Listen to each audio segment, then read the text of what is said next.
दुनिया न्यूज़ में खुशामदीद। मैं हूं वहाब हसन। हेडलाइंस आप जान चुके हैं। बुलेटिन के आगाज़ में सबसे पहले खबर आपको देंगे। बानी पीटीआई और बुशरा बीबी के खिलाफ 190 मिलियन पाउंड रेफरेंस का फैसला आज सुबह 11 बजे सुनाया जाएगा। आपको बता रहे हैं कि अडियाला जेल के अंदर और बाहर सिक्योरिटी के खुसूसी इंतजाम भी मुकम्मल कर लिए गए हैं। एहतसाब अदालत ने 2 बार फैसले को मौखर किया, जबकि अदालत ने फैसला सुनाने के लिए तीसरी बार 13 जनवरी की तारीख मुकर्रर की है। एहतसाब अदालत ने 190 मिलियन पाउंड रेफरेंस का फैसला 18 दिसंबर को महफूज किया था। फैसला सुनाने की पहली तारीख 23 दिसंबर पर 6 जनवरी मुकर्रर की गई थी। एहतसाब अदालत के जज नासिर जावेद राना महफूज फैसला सुनाएंगे। रेफरेंस की समाअत 1 साल में मुकम्मल हुई।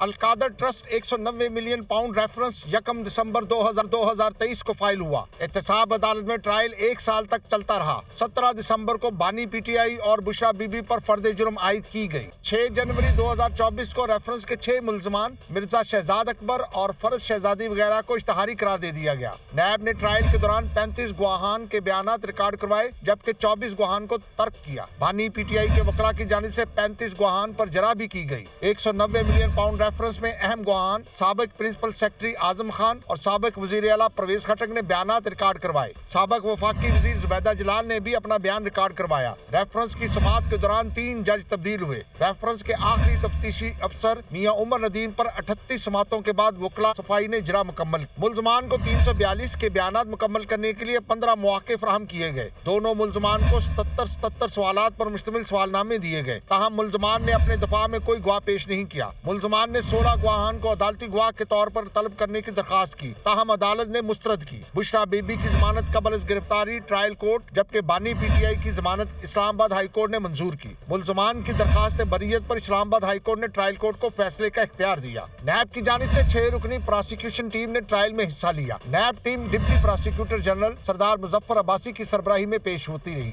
दीगर में special prosecutor Amjad Parvez, special prosecutor Suhail Arif, Irfan Bola, barrister Awais Arshad और चौधरी नवाज शामिल थे। बानी पीटीआई और बुशरा बीबी की जानिब से बैरिस्टर सलमान सफदर, चौधरी जहीर अब्बास, उस्मान गुल, खालिद यूसुफ चौधरी और दीगर पेश होते रहे।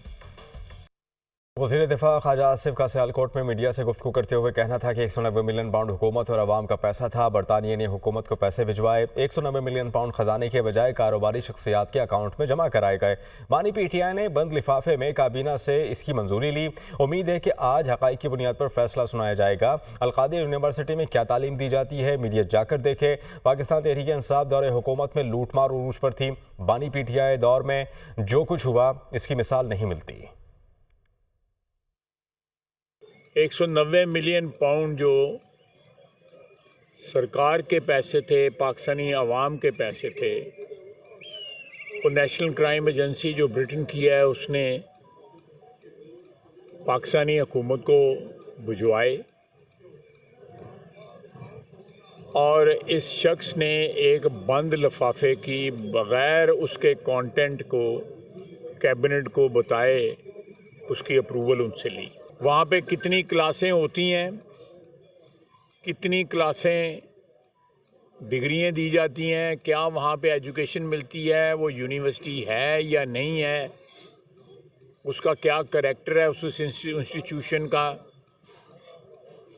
वो मैं मीडिया को कहूँगा कि ख़ुद जाके वहाँ पे स्वाबा में जाके इन्वेस्टिगेटिव थोड़ा सा जर्नलिज़म करें और जाके देखें कि वहाँ पे क्या हो रहा है। वहाँ पे कोई कितने लोग जो हैं फारुगुल तहसील हुए हैं 4 साल के अंदर, क्या तालीम उन्होंने हासिल की है, कितने वहाँ पे स्टूडेंट्स पढ़ते हैं। ये सारे हक़ाइक़ हैं जिनके ऊपर अदालत ने कल फ़ैसला देना है या उम्मीद की जाती है कि फ़ैसला आएगा। सेनेटर फैसल वावडा कहते हैं कि बानी पीटीआई को 190 मिलियन पाउंड केस में सज़ा ज़रूर होगी। बैरूनी ममालिक के दबाव का जो प्रोपेगेंडा किया जा रहा था वो अब थम गया है। ये वाज़ह है कि ना बैरूनी दबाव है और ना बैकडोर मुज़ाकरात हो रहे हैं। पाकिस्तान तहरीक इंसाफ की नज़रें 20 जनवरी पर हैं, मगर इन्हें मायूसी होगी। बानी पीटीआई से बार बार कहा कि हवारी आपको ना सिर्फ कैद में रखना बल्कि मरवाना भी चाहते हैं। कराची में मीडिया से गुफ्तगू के दौरान उन्होंने मज़ीद ये भी कहा कि बानी पीटीआई और हुकूमत मुज़ाकरात में छुपन छुपाई खेल रही है। आप इनका चेहरा देख लें, क्या ये आपको संजीदा लगते हैं?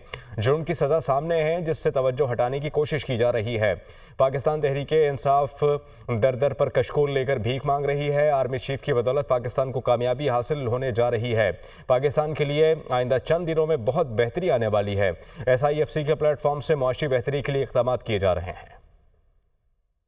बहुत ज़बरदस्त प्रोपेगेंडा चल रहा था कि जी बैकडोर में मुज़ाकरात हो रहे हैं और बेगम साहिबा जो है वो लीड कर रही हैं और ये PTI के लोग फीड भी कर रहे थे और बैरूनी और अंदरूनी बड़ा प्रेशर है और उस प्रेशर के तहत सारा कुछ जो है वो मैनेज हो रहा है और उसी के तहत 190 मिलियन पाउंड की केसेस के अंदर भी ताख़ीर होती चली जा रही है। बड़ा प्रोपेगेंडा ज़बरदस्त किस्म का चलाने की कोशिश की। जुर्म की सज़ा होती है। आपको मैं कहता रहा कि खान साहब खुदा का वास्ता इन लोगों की हवारियों के ऊपर ना जाएं। ये अंदरून खाना आपको जेल में रखना चाहते हैं, बल्कि जेल से ज़्यादा खुदा ना खास्ता आपकी जान भी लेना चाहते हैं। जो 20 जनवरी से ऊपर नजरें टिका के बैठी हुई है PTI,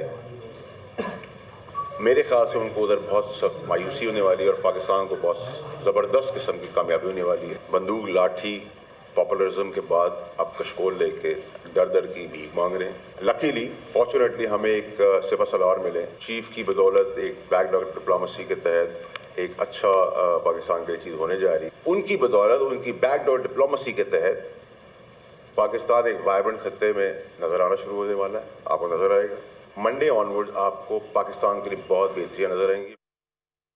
रहनुमा PTI असद कैसर कहते हैं कि बानी PTI की सज़ा का ऐलान पहले ही हो गया है। लगता है कि ख्वाजा आसिफ और फैसल वाबडा को बताया गया है कि बानी PTI को सज़ा होगी।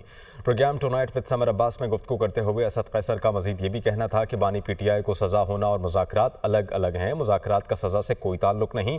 असद कैसर का मजीद ये भी कहना था कि शेर अफजल मरवत के मामले पर बानी PTI ने बैरिस्टर गौहर सलमान अकरम राजा को एक्शन का कह दिया है। पार्टी रहनुमा हो या रुकन असम्बली, डिसिप्लिन की पाबंदी करना होगी। तो इसका मतलब है कि इनको पता है, उनके साथ डिस्कस हुआ है और उनकी मुशावरत से कल फैसला आना है। इनको जो ना ये जिस तरह नैरेटिव बना रहे हैं और जिस तरह बातें कर रहे हैं, तो इनको बताया गया कल सजा होनी है। एक किस्म का ऐलान तो हो गया है कि इमरान खान के खिलाफ एहतजाज भी करेंगे। मुज़ाकरात अपनी तरफ वो अलग हमारा है, इससे उसका ताल्लुक नहीं है।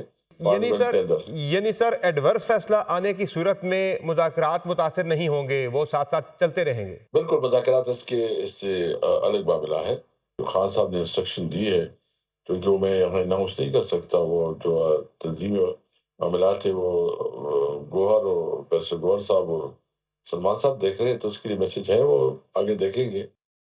बावलपुर में मुसाफिर खाना के करीब तेज़ रफ्तार ट्रॉलर पर कार उलट गई।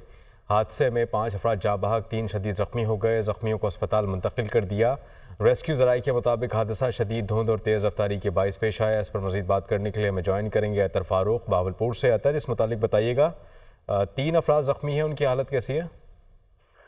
जी, ये अफसोसनाक हादसा जो आपसे कुछ देर कबल मुसाफिर खाना के करीब उस वक्त पेश आया जब बदकिस्मत फैमिली बहावलपुर से वापस अपने घर की जानिब जा रही थी, तो अचानक धुंध के बायस जब गाड़ी घर की तरफ सड़क से जैसे नीचे उतरी तो पीछे से आने वाले ट्रॉलर ने जो है बेकाबू होकर उनके ऊपर उलट गया। इस हादसे में जो 3 अफराद शदीद जख्मी हैं, उनको बहावल विक्टोरिया हॉस्पिटल दाखिल कर दिया गया है। उनको हेड इंजरीज हैं और शदीद तशवीशनाक हालत में उनको इस वक्त दाखिल किया गया है और उनका इलाज मालजा जारी है। जबकि इस हादसे में जो है 5 अफराद वो मौके पर ही जाँ बहक हो गए हैं और हादसा इतना शदीद था कि ट्रॉलर के कुछ हिस्से को और गाड़ी को काट कर जख्मियों को जो है रेस्क्यू किया गया और बर वक्त ऑपरेशन से जो है 3 जख्मियों को जो है उनकी कीमती जानों को ताल बचा लिया गया है। इस वक्त उनका इलाज मुआवजा जो है बहावल विक्टोरिया हॉस्पिटल में हो रहा है और ये हादसा मुसाफिर खाना के करीब उस वक्त पेश आया जब वो तेज रफ्तार ट्रॉलर कार पर उल्टा है। 5 अफराद जाँ बहक, 3 शदीद जख्मी है। बात करने के लिए बहुत शुक्रिया अतर।